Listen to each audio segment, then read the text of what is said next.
Some people don't just walk into your life to love you, they come to drain you, to hollow you, to set fire to your peace while smiling in your face. By the time you see their horns, it's too late, unless you learn to spot them before they strike. They will never show their full hand when the sun is high and your spirit is steady. No, they wait. Patient as a vulture circling overhead, they bide their time until they smell the scent of your weariness in the wind. They sense it like heat on skin. They know when your laughter is a little thinner, when your eyes hold a weight you cannot hide, when your voice carries a tremor you don't even hear yourself. And in that moment, they draw closer. Not because they want to lift you, but because they know it's easier to push a soul already leaning forward. It begins with small steps. They hover when the tears haven't yet dried, when you've just lost the job, just buried the dream, just walked away from the person you thought was forever. They appear as comfort, but the comfort they give is laced with hooks. Every word has an undertone, every gesture a hidden ledger. I'll be here for you, they say, but what they mean is, now is when I begin my work. They know something about human nature. In our lowest moments, we crave safety more than truth. We cling to any hand that feels warm. And so they give you warmth, but at a price you can't see yet. They are the kind of people who will pat your back while slowly pressing you into a chair you will not be able to rise from. In the beginning, they'll make themselves indispensable. They'll call when no one else does. They'll offer to run errands, to listen, to help you figure things out. They'll say they understand you better than anyone, and maybe in that moment they do, but not because they've studied your dreams. They've studied your wounds. They know your soft spots. They know where you flinch, and oh, how they feed on it. It is not always in grand, obvious ways. Sometimes it is in the casual way they remind you of the breakup when you are finally smiling again, or how they bring up the loss you endured just when you're feeling lighter. They keep you tethered to your pain because a hurting version of you is easier to influence. A strong person can say no. A weakened person whispers maybe. They will twist empathy into a leash. You'll find yourself relying on their approval more than you realize. Every time you feel fragile, you'll think of them because they've trained you to associate them with support. But real support makes you stronger. Theirs makes you dependent. It's in the way they comfort you after reminding you of how everyone else left, in the way they position themselves as the only one who truly understands you, the only safe harbor in a world that has been cruel. It sounds like love, but it is a trap disguised as a hug. You see, a healthy person rejoices when you stand tall again. A human demon flinches at your strength because it means they lose their grip. And so if they sense you getting better, they will plant seeds of doubt. Are you sure you're ready for that? I just don't want to see you get hurt again. I mean, you've been wrong before. The words are subtle, but they hit exactly where your self-belief is tender. And so you hesitate, and they smile, because hesitation is the leash tightening. They understand timing like a predator understands when the herd is weakest. Think about it. Every story you've ever heard of betrayal has one thing in common. The attack didn't come when the person was at their strongest, but when they were already bowed under another burden. This is not coincidence. It is strategy. You might notice that their presence feels most intense in the storm. When things are good, they may fade to the background, but let trouble come knocking, and suddenly they are there, front and center, not to shield you, but to make sure they are the voice in your ear when decisions are made. They become the interpreter of your pain. They tell you what this heartbreak really means, what this failure says about you, and you start to believe their translation more than your own truth. That's the most dangerous part. when their voice becomes louder in your head than your own, and they won't stop at interpreting. They will rewrite your memories. They'll tell you how much worse things would have been without them, even if you know in your heart that's not true. They'll remind you of the day they saved you from falling apart, leaving out the part where they were also the ones who made sure you stayed broken just enough to need saving again. It's a cycle. You fall, they catch you, they weaken you, you fall again. But here's the unspoken truth they hope you never discover. They don't have the power to destroy you when you are whole. Their influence only works in the shadows, only thrives when you're exhausted, grieving, or afraid. They cannot conquer a soul that stands firmly in its own light.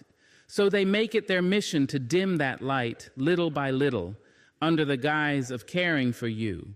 Watch for those who only show up when you are bleeding, but disappear when you are healed. Watch for those whose comfort keeps you quiet instead of brave.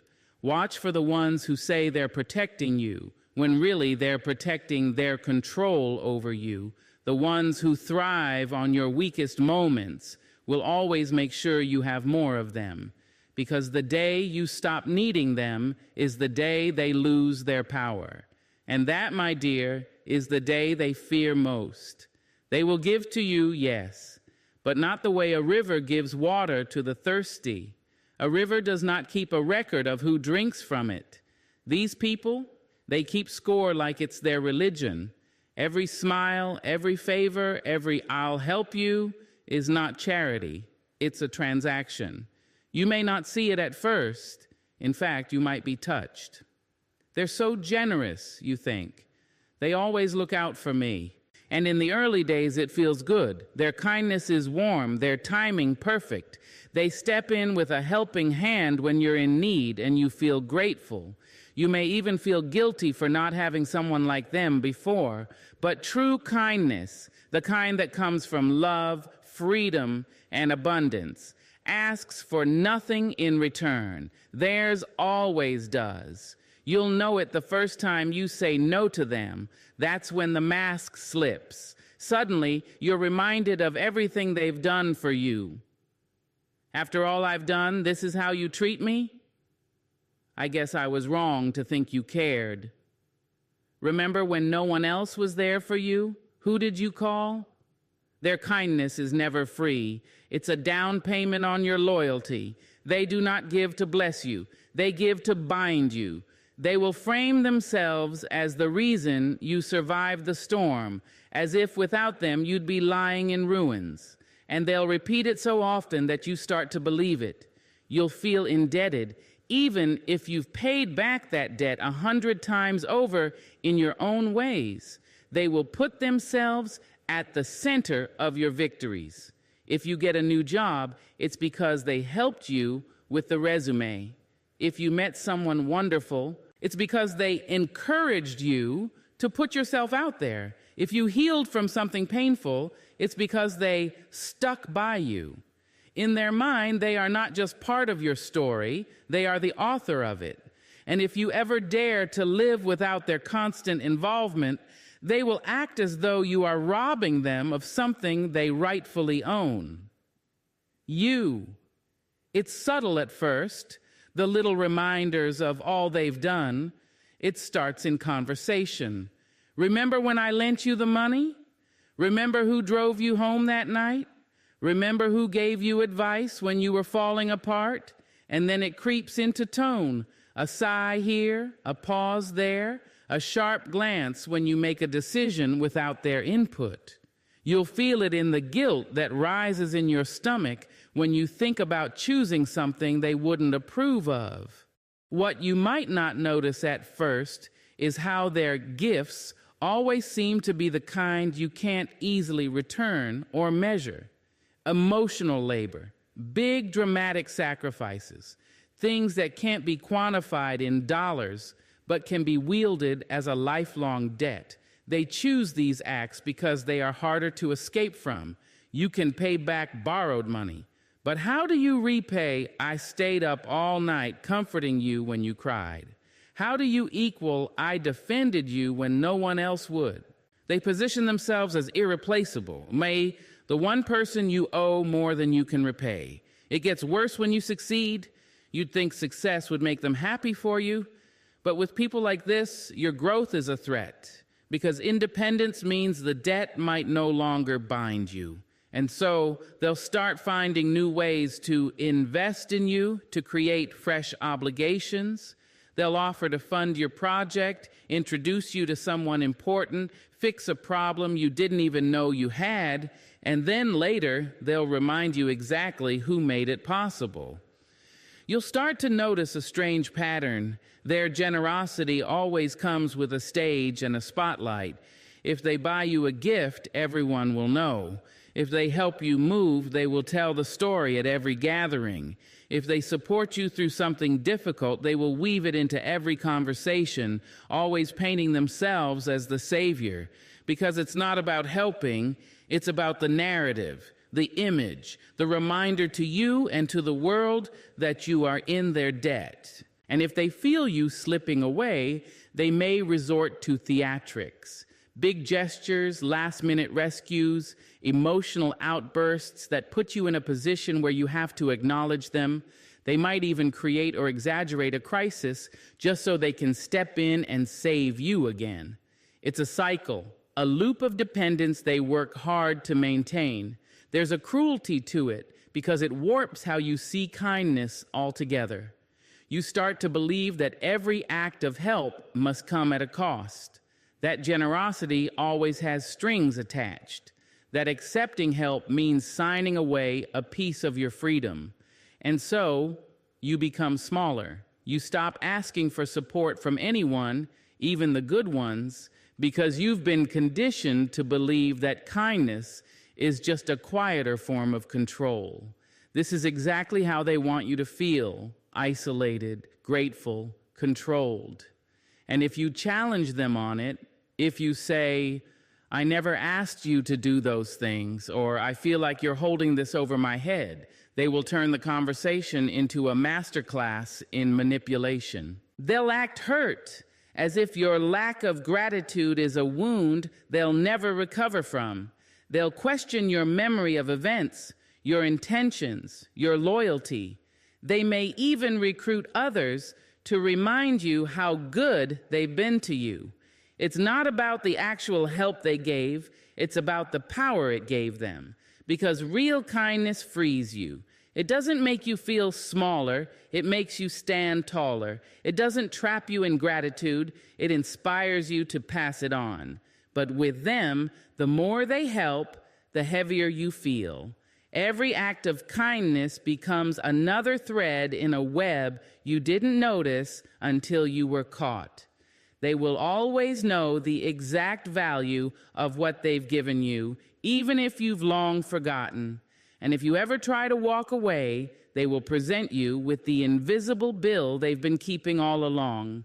That bill isn't made of money, it's made of guilt. And guilt is one of the most expensive currencies there is. You may even find yourself doing things you don't want to do, saying yes when you want to say no, staying quiet when you should speak, just to avoid being reminded of everything they've done. You're not free. You're paying off a debt that never truly existed, at least not in the way they've framed it. And here's the cruel irony. If you try to repay them directly, if you say, "Here, let me give this back to you," they'll often refuse. Not because they're selfless, but because they know the debt is more valuable unpaid. If you repay it, the chain breaks. If it remains, they can keep you exactly where they want you, in the soft grip of obligation. It's a masterful trap, really. A trap made of smiles and open hands, but reinforced with invisible ropes, and the longer you stay, the more normal it feels. You forget that kindness can be pure. You forget that love can be given without a ledger. You forget that giving doesn't always mean taking later, until one day you remember. And when you do, you realize that the greatest gift you can give yourself is to refuse theirs. They don't just lie. Liars twist moments. These people twist your entire reality. They are not satisfied with deceiving you once. They aim to own your memory, to edit your past until it belongs to them. It begins small, almost too small to notice. You recall a conversation one way, they recall it another. You laugh it off. Memory is tricky after all, but then it happens again and again until you start to feel the ground shift under your feet. They will tell you that something happened when it didn't, or that it didn't happen when you know it did. They will deny your truth so confidently, so calmly, that you begin to question whether you saw it right, heard it right, remembered it right. And that's the first fracture. Not in your relationship with them, but in your relationship with yourself. You see, once you doubt your own perception, you lean on theirs. Once you trust their version of events more than your own, they don't just influence you, they own you. They will reframe the ugliest things they've done as if they were blessings to you. They will tell you that the cruel words you remember were never said like that. They will insist that you're too sensitive or misunderstood their tone. If you bring up the night they humiliated you, they'll claim it was just a joke and everyone laughed, even if you remember crying. And when you stand by your truth, they will turn up the heat. You're imagining things. You've been so stressed lately. Maybe you're not thinking clearly.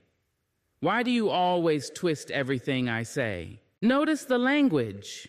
It's not just about proving you wrong. It's about making you unsure of yourself. They will chip away at your trust in your own mind until you are no longer confident in what you've lived. And then they will rewrite the story. A fight becomes a misunderstanding, but somehow you are always the one who misunderstood. Their betrayal becomes something you pushed them to do. Your hurt feelings become your overreaction. What's insidious is how they mix truth with lies. They will use actual events, but rearrange them in a way that changes the meaning entirely. They will take your words out of context, attach motives you never had, and build an entirely new version of reality in which they are the reasonable one, and you are unstable, dramatic, ungrateful. This rewriting doesn't just happen in private. It seeps into how they talk about you to others. They will tell friends and family their edited version so that if you ever speak up, you'll seem like the one distorting reality. By the time you realize what's happening, they've already painted the canvas, and you're trying to scrub away paint that's already dry. It's a psychological cage, because every time you feel the urge to push back, you remember the last time you did and how exhausting it was to argue about something you know happened, only to leave the conversation doubting yourself. You start to let things go for the sake of peace. You stop correcting them when they twist your words. You avoid bringing up events they might spin against you. And in doing so, you give them more space to plant their version of reality until it becomes the only version anyone remembers. They'll even reframe your pain as an act of love. I only said that because I care. If I didn't love you, I wouldn't push you like this. You know I just want what's best for you. But love does not require you to betray your own mind. Love does not demand that you swallow your truth so someone else can feel right. The cruel genius of their method is that it's slow. They don't rip the floor out from under you in one violent motion. They move it an inch at a time. And by the time you notice you're off balance, you've been living in their version of reality for so long that the real one feels blurry. It's not just about control. It's about survival for them. Because as long as you see clearly, you can walk away. As long as you remember things as they truly happened, you can hold them accountable. So their mission is simple: make you doubt yourself enough to stay. They will use your love as leverage. They'll remind you of all the good times, but always through their filter. If you recall the way they once hurt you, They'll bury it under reminders of how they made it right. They'll tell you that everyone argues and no relationship is perfect until you start to believe that being constantly questioned, doubted, and corrected is just what life is. You might even catch yourself adopting their language, defending them to others with the same excuses they fed you, saying things like, "They didn't mean it like that," or "Maybe I did overreact." That's when you know their version of reality has seeped into your bloodstream. The saddest part, it works because you're honest, because you are capable of doubting yourself, because you are willing to examine your own flaws, because you want to be fair. They weaponize that self-awareness, turning it into a tool against you. And in moments of clarity, those brief flashes when your memory comes roaring back, you will feel the dissonance between what you know and what they've told you. You'll feel the fight between your truth and their fiction. And you'll realize it's not just about remembering events, it's about remembering yourself. Because when they rewrite reality, they're not just changing the story, they're erasing your voice from it. They want you to live in a world where they are the narrator, the historian, the judge, and the jury. Where your truth is always up for debate, but theirs is law. Where your life, as you've lived it, can be dismissed with a shake of their head and a gentle, "That's not how it happened." And once they have you there, once you're in the habit of second-guessing your own mind, you'll find yourself leaning on theirs. And that's when they have you completely. Because the most dangerous prison in the world is not made of bars. It's made of rewritten memories. They are not nourished by peace. Peace to them is a drought. It starves them. When life is calm, when the air is still, when conversations flow without edge or bite, they grow restless. They start to fidget in the quiet because quiet means they are not in control. Quiet means you can hear your own thoughts. And if you can hear your own thoughts, you might realize you don't need them. So they stir the water. They will take a perfectly ordinary day and slip in a comment that lands like a pebble in a pond. It's small, it's casual, it might even be said with a laugh, but the ripples spread. "I heard something interesting about you today. You know, so-and-so doesn't think you can handle that job. Are you sure you can trust your friends?" It's never an explosion at first.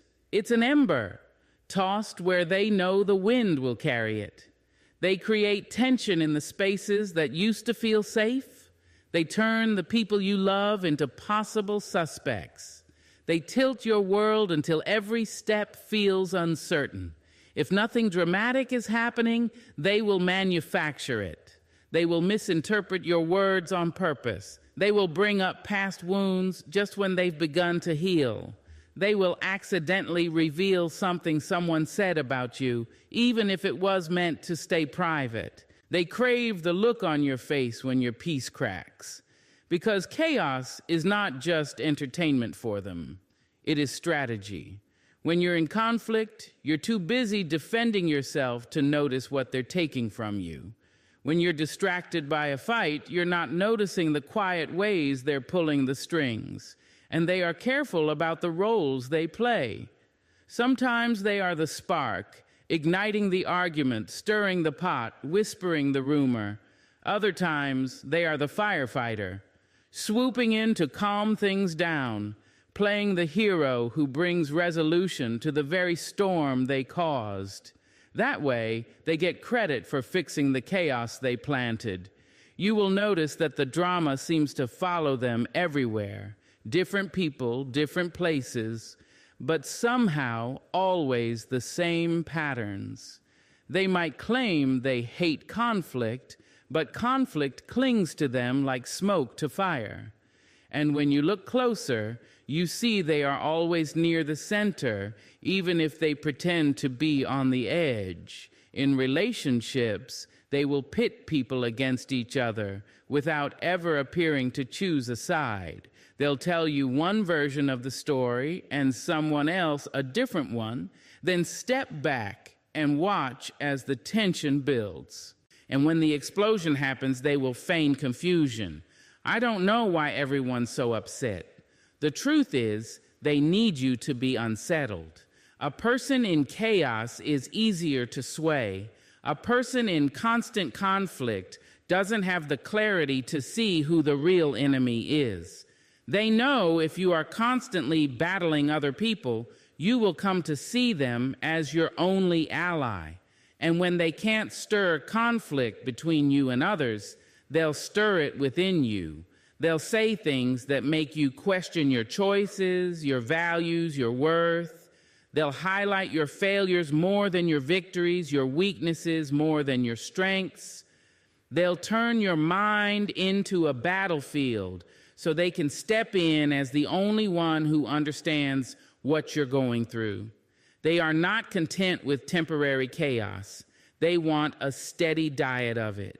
If you patch one hole, they will poke another. If you solve one problem, they will present you with a new one. If you find yourself wondering why peace never seems to last when they're around, it's because they make sure it doesn't. They feed on the adrenaline in the air when tempers flare. They thrive when people raise their voices, when tears fall, when the room grows tense and tight. It's as if conflict gives them oxygen, and when it's gone, they feel themselves fading, and they will disguise this addiction to chaos as passion. I just care too much. I can't help that I speak my mind. I'm only saying this because I love you. But love doesn't leave you feeling drained, suspicious, or on edge. Love does not make your home feel like a war zone. They know how to twist your perception of normal. If you're with them long enough, you may begin to think this constant cycle of tension is just part of life, that all relationships are supposed to feel like a series of fires that never fully burn out. You may even mistake the rare moments of calm for happiness, when in reality they are just pauses between storms. What's dangerous is how they choose the timing of their chaos. They rarely unleash it when you're strong. They wait for moments when you're tired, overwhelmed, distracted, when you don't have the energy to question whether the fight was necessary in the first place. They know that a tired mind accepts false truths more easily. And make no mistake, their chaos has a purpose. It keeps you from seeing patterns. It keeps you from having space to reflect. It keeps you tied to them as the one constant in a world they've made unpredictable. The worst part? Sometimes they will make you believe you're the one who's causing the trouble. They'll convince you that you overreact, that you misunderstand their intentions, that you are the reason for all the tension. And because you've been living in a constant state of conflict, you may believe it. You may start apologizing for things you didn't do just to keep the water still, but stillness is not what they want. Stillness exposes them. And so, before the air can truly clear, they'll set the match again. They notice your light before you do. They see it in the way you walk into a room and make people straighten in their chairs. They hear it in the way your laugh rings out without shame. They feel it in the way others are drawn to you without you even trying. That light is not something you put on. It is something you are. And to them, it is a threat. They cannot create light of their own, so they resent those who carry it naturally. Your joy becomes a mirror reflecting their emptiness. Your confidence becomes a reminder of their insecurity. Your hope becomes proof of what they lack.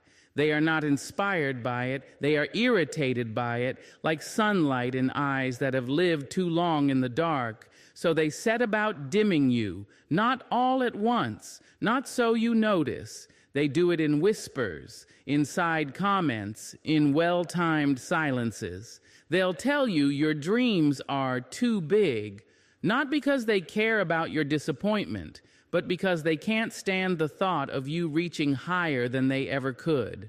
They'll say you're too much, too loud, too passionate, too emotional, until you start believing it and shrink yourself to fit the smaller space they've made for you. When you celebrate, they'll be the one with the lukewarm smile, the forced, "That's great." When you share good news, they'll find the cloud in your clear sky. "That's nice, but are you sure you can handle the pressure?" Congrats. Let's see if it lasts. And when you're shining the brightest, when your life is in rhythm, when your steps are sure, they will find ways to throw shadows over it. They might stir conflict just to distract you from your joy. They might bring up old wounds so your heart feels heavy again. They might compare you to someone else in a way that makes you question your worth, because to them, your light is dangerous. It not only exposes their darkness to you, it exposes it to themselves, and they can't face it. They will try to convince you that your light is arrogance, that your boundaries are selfishness, that your self-respect is pride. They will twist virtues into vices until you start apologizing for the very things that make you strong. The tragedy is that you might believe them because you love them, because you trust them, because you want to think they have your best interests at heart. And so you lower your voice, dim your smile, take smaller steps. You think you are keeping the peace. What you are really doing is starving your own soul. But here is what they cannot destroy: the truth that light, once born, never truly dies. They can bury it under layers of doubt and shame, but it still burns underneath. And sometimes, despite their efforts, it flares up. You tell a story that makes everyone laugh. You step into a room and all eyes turn. You succeed at something they swore you couldn't, and they hate it. They will try to reclaim control in those moments. They might give you backhanded compliments, or change the subject, or suddenly bring up a problem that demands your attention. Anything to make sure your moment doesn't last too long. And if they can't dim you quietly, they may try to attack you openly. They may call you selfish for chasing your goals. They may say you've changed when you start setting boundaries. They may accuse you of thinking you're better than everyone else. What they won't admit is that your light scares them, not because it hurts them, but because it shows them what they could be if they had the courage. Your very existence challenges the story they tell themselves about why they stay small. And rather than rise to meet you, they try to pull you down to their level. But here is the dangerous beauty of your light. It can survive every shadow they throw. It was not given to you by their approval, and it cannot be taken away by their disapproval. The only way it fades is if you hide it yourself. And that's why they work so hard, because deep down, they know they can't extinguish it on their own. They can only convince you to put it out. They can only make you doubt that it was ever there. You'll know you're dealing with one of them when you start to feel guilty for your own joy. When you hesitate to share your successes, when you find yourself making your victories smaller so they won't feel bad, that is the sign that they've been working on you. The truth is, your light was never the problem. Their darkness is. And the more you shine, the more obvious the difference becomes, which is why they will always try to keep you just dim enough to doubt yourself, but bright enough to still draw people in. Because they can feed on the connections you make while making sure you never use them to free yourself. They don't just hate the light you carry. They fear what will happen the day you realize you don't need their approval to let it shine. They rarely walk into your life looking like danger. No, they arrive dressed as everything you've been praying for: the perfect friend, the perfect lover, the perfect confidant. They study what you long for, what you fear, what you dream about, and then they become it. They will mirror your interests so perfectly it feels like fate.